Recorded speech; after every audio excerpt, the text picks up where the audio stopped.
백내장 수술 실손보험금과 입원 치료 판례와 보험사 지급 기준은 어떻게 될까?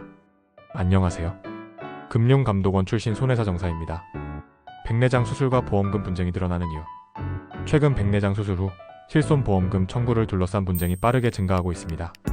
많은 환자들이 수술 후 입원 치료에 해당한다며 보험금을 청구하지만 보험사들은 당일 퇴원은 입원이 아니다, 비급여 렌즈는 포장 대상이 아니다라는 이유로 지급을 거절하는 경우가 많습니다. 이런 갈등은 결국 법정으로 이어지고 있으며 대법원 판례가 중요한 기준을 제시했습니다. 대법원 판례 핵심 요약. 대법원은 이번 사건에서 백내장 수술 후 당일 퇴원은 약관상 입원 치료로 보기 어렵다며 원고들의 청구를 기각했습니다. 즉, 환자가 단순히 수술을 받았다는 사실만으로는 입원 치료 보험금 지급 요건을 충족하지 못한다는 것입니다. 입원 치료로 인정되는 기준. 법원이 제시한 기준은 다음과 같습니다. 6시간 이상 입원실 체류 의료진 관찰 관리가 원칙. 다만 시간만으로 단정 불가. 환자의 증상 치료 경과 합병증 위험 등을 종합적으로 고려. 보건복지부 고시포괄 수가제 규정은 수가 산정 목적이므로 보험 약관 해석에 그대로 적용할 수 없음. 따라서 의료기록상 입원이 불가피했다는 증거가 없다면 보험금 지급은 어렵습니다. 보험사가 부지급하는 대표 사유.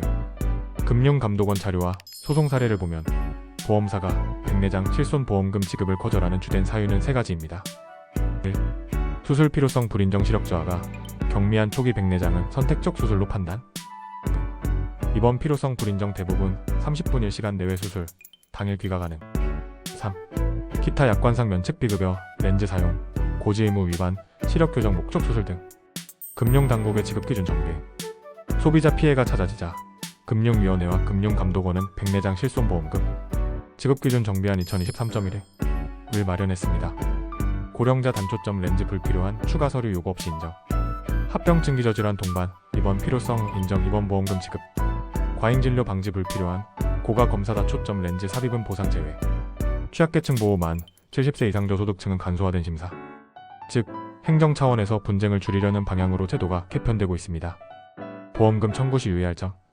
보험 가입자가 백내장 수술 후 실손보험금을 청구할 때 반드시 확인해야 할 사항은 다음과 같습니다. 약관 특약 확인 2016년 이후 실손은 시력 교정 목적 비급여 렌즈는 포장 제외. 수술 필요성 입증 시력 검사 결과 생활지장 소견 운전 낙상 위험 등 확보. 입원 필요성 입증 6시간 이상 입원 여부. 합병증 관찰 필요 기록 철저히 준비. 비급여 항목 체크 사용 렌즈가 급여 대상인지 여부 명확히. 과잉진료주에 불필요한 추가 검사 고가 렌즈 삽입은 보험금 거절 사유가 될 수 있음. 정리 판례가 주는 시사점.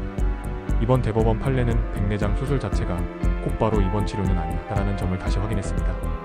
결국 보험금을 받기 위해서는 환자의 상태와 수술 후 관리 필요성, 입원 시간, 객관적 의료 기록이 핵심 증거가 됩니다.